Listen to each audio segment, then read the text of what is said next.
I found the notification by accident. It was a Tuesday night in March, and I was sitting at the kitchen table going through our tax documents. My wife and I had a shared family location app on our phones. One of those things we set up years ago after she got a flat tire on the highway, and I couldn't find her for 2 hours. We never talked about it much after that. It just sat there, quietly running in the background the way most things in a long marriage do. I was looking for her phone to check a receipt I needed for our joint return. She'd left it on the counter before heading upstairs to bed.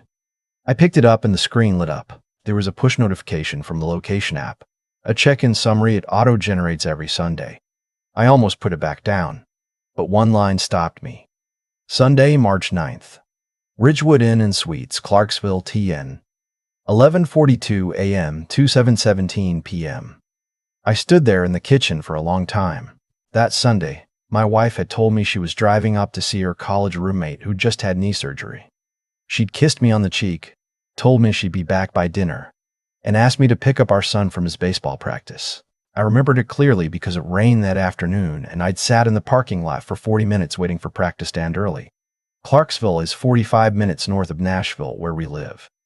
Her college roommate lives in Murfreesboro. That's 45 minutes in the exact opposite direction.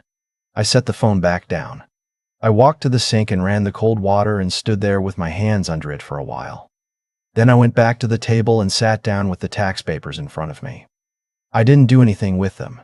I just sat there until almost midnight, when I finally went upstairs, got into bed next to my wife, and stared at the ceiling until the alarm went off at 6. I want to say I confronted her the next morning. I want to say I was the kind of man who could look at what I'd seen and immediately demand answers. But I wasn't. Not yet. What I felt wasn't anger. Not right away.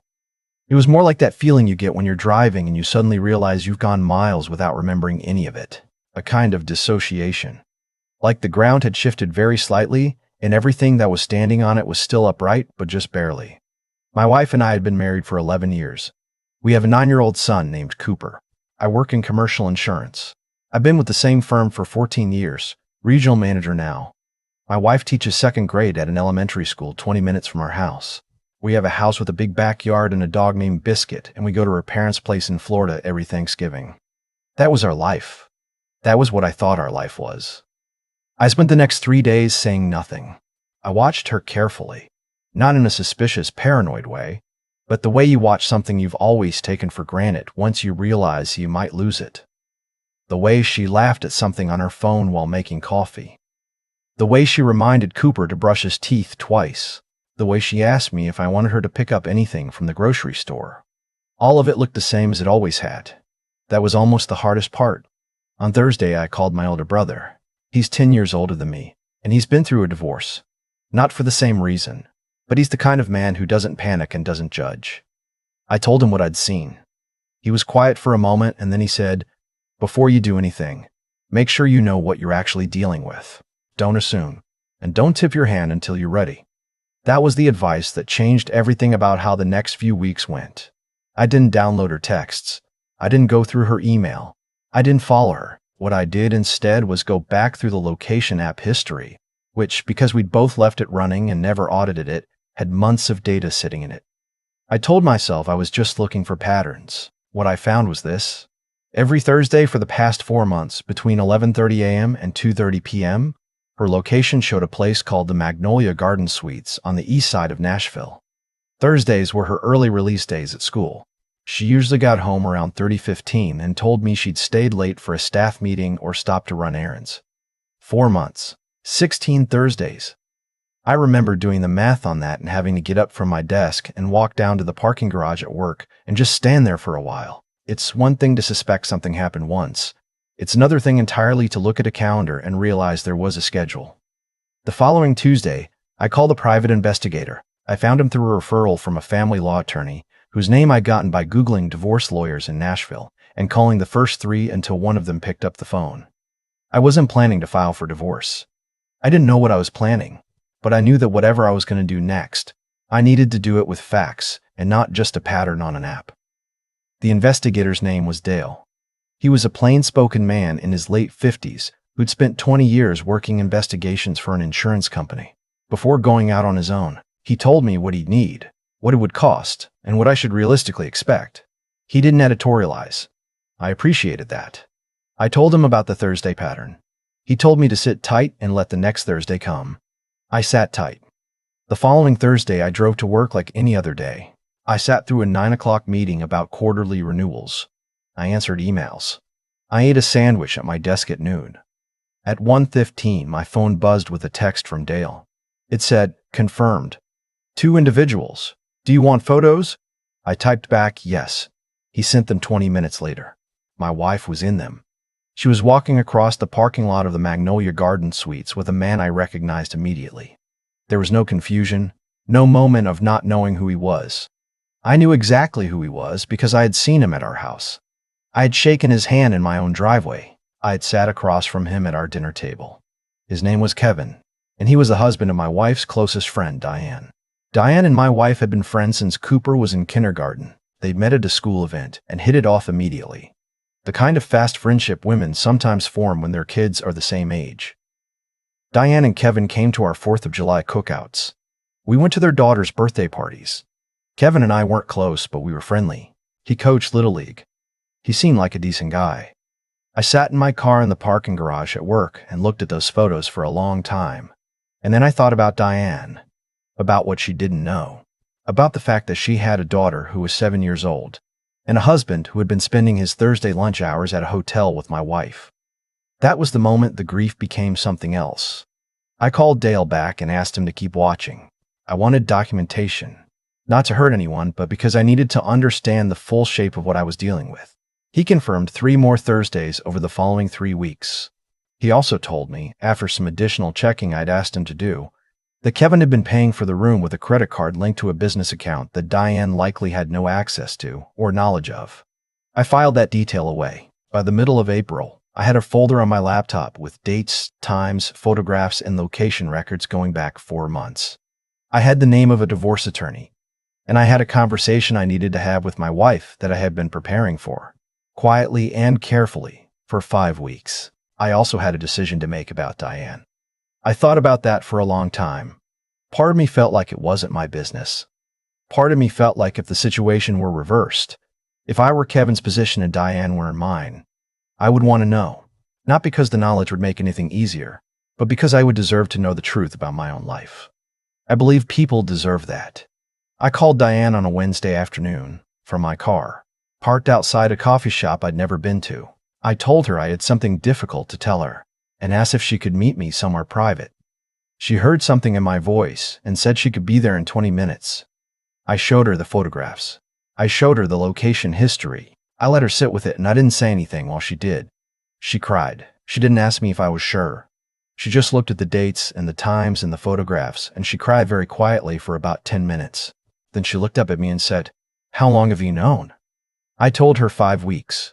She asked why I'd waited. I told her I needed to be certain, and that I needed to have my own plan in place before I said anything to anyone. She nodded like she understood that. I think she did. We sat in that coffee shop for almost 2 hours. Neither of us ordered anything. We talked about our kids. We talked about what came next. I told her what I intended to do and when. She told me she needed a few days to find an attorney before anything happened. I told her she could have a week. I want to be clear. That conversation was one of the hardest things I've ever done. Diane didn't deserve what was happening to her. Her daughter didn't deserve it. Sitting across from someone and handing them information you know is going to break their life apart.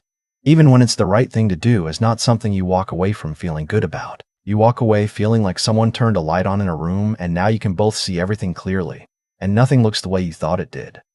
The following Thursday evening, after Cooper was in bed, I sat down with my wife at the kitchen table. I put the folder in front of her. She looked at it. She looked up at me. She looked at it again. Then she said, "Where did you get that?" I told her it didn't matter where I got it. She tried for a few minutes to go the route of denial. She said the photos could be anything. She said the location data could have a perfectly reasonable explanation. I let her say all of it without interrupting. When she ran out of things to say, I told her I had 16 Thursdays documented, the first dating back to early December, and that I had already spoken with an attorney. She went very quiet. What followed was not a dramatic raised voices scene. I don't know if that's better or worse. It was a quiet conversation that lasted almost 3 hours, and it was one of the most painful experiences of my life. She told me when it had started. She told me how. She told me it had begun as an emotional friendship and that it had, in her words, developed into something more over the fall. She cried a great deal. She told me she hadn't intended for it to happen. I believe she believed that. I'm not sure Chu believed that. I'm not sure it changes much. I didn't ask her if she loved him. I didn't want to know the answer to that question. What I asked her was whether she had thought, at any point during those 16 Thursdays, about Cooper. She couldn't answer that. She tried twice and couldn't get a full sentence out. I told her that was okay, and I meant it, not as absolution, but because I was done needing her to give me anything. I told her I was filing for divorce and that I would be fair and civil, and that my only priority was making sure Cooper had the stability he needed. I told her I had no interest in a prolonged legal battle, but that I had documentation of everything and that I would use it if I needed to. She asked me how long I'd known. I told her since March. She said, "You sat here for 2 months and didn't say anything." I said, "I needed to be ready." We told Cooper together that Sunday morning. That was the hardest part. Not the confrontation. Not the paperwork that started the following week. Not telling my parents or her parents or our friends. Cooper. He's 9 years old, and he looked at the two of us sitting next to each other on the living room couch, and he asked if someone had died. I told him nobody died. I told him his mom and I were going to live in different houses for a while, but that nothing about how much we loved him was going to change. He was quiet for a long time, and then he asked if Biscuit was staying with me. I told him Biscuit was staying with whoever he was staying with, because Biscuit was his dog. He thought about that, and then he nodded. Like that was the piece of information that made the rest of it manageable. I think about that a lot. In the weeks after my wife moved into her sister's apartment, I learned some things I hadn't expected to learn. I learned that I was capable of a kind of steady, functional grief that I hadn't known I had in me. I went to work. I made Cooper's lunches. I took Biscuit for walks in the morning before the neighborhood woke up. I learned that routine is not the same thing as denial. Sometimes it's just the scaffold that holds everything up while the harder work happens underneath it. I also learned that Kevin and Diane separated the same week. I didn't speak to Kevin.